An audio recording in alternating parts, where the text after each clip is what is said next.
Siapa yang tidak kenal dengan DKI Jakarta, ibu kota negara Indonesia yang memiliki jumlah penduduk paling padat? Hal ini disebabkan karena adanya urbanisasi, yaitu pola perpindahan penduduk dari desa ke kota yang bertujuan untuk meningkatkan taraf hidup mereka.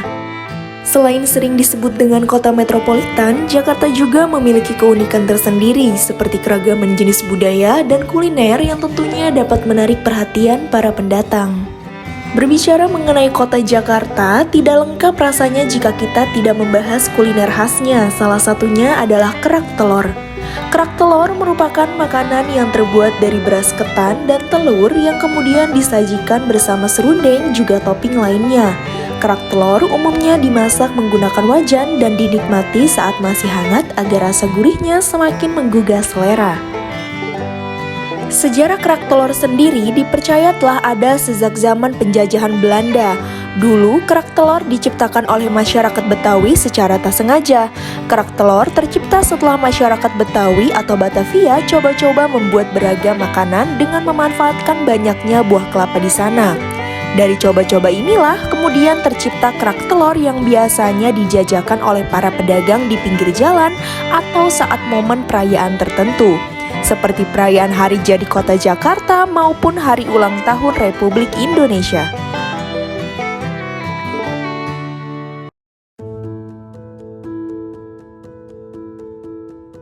Inilah Pak Eman, salah satu pedagang kuliner di Jakarta yang menyajikan menu makanan khas Betawi. Setiap hari, beliau mempersiapkan alat dan bahan untuk mulai berjualan di daerah Setu Babakan.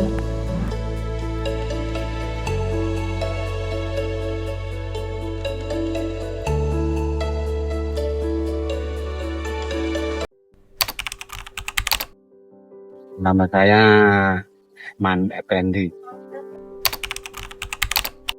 Alhamdulillah saya jualan kerak telur dari tahun 91. Masa-masa kalau saya dari kakek. Yang jelas saya turun dari kakek, turun ke bapak, dari bapak turun ke saya.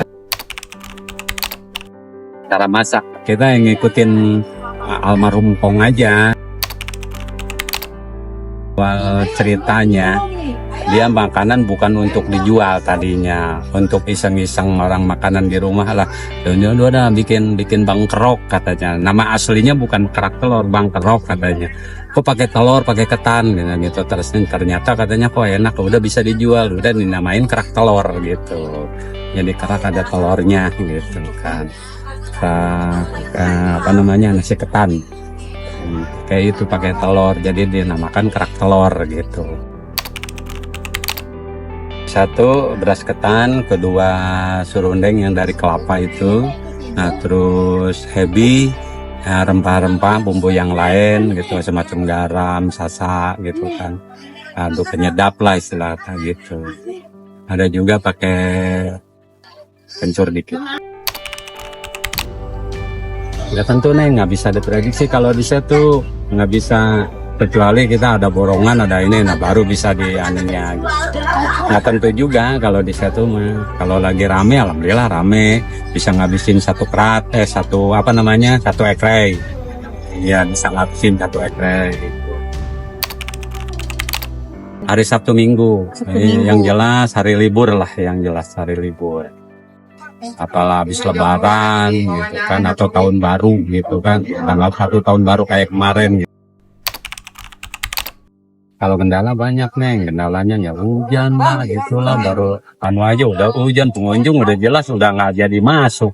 Kalau hujan pada takut, udah keluar lagi, udah gulung lagi, beresin lagi gitu. Kendala sih banyak kalau namanya jualan lah. Harapan saya sih ke depannya mungkin semua orang juga begitu, yang jualan pengen rame gitu kan, pengen deh ini. Terus masalah harga juga biar sama gitu kan. Sekarang juga sama sih masalah harga mah gitu. Nah mungkin dari rasa juga biar sama gitu. Kan beda-beda nih anunya, prakteknya.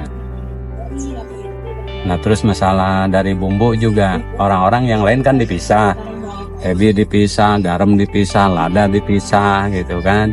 Kalau saya enggak, kalau saya langsung diaduk satu rasa, jadi nggak mungkin kurang garam, nggak mungkin kelebihan gitu. Jadi udah disetel rasanya, udah segitu, nggak bisa dirubah kecuali pengen pedas pakai cabai lah atau pakai sambal gitu.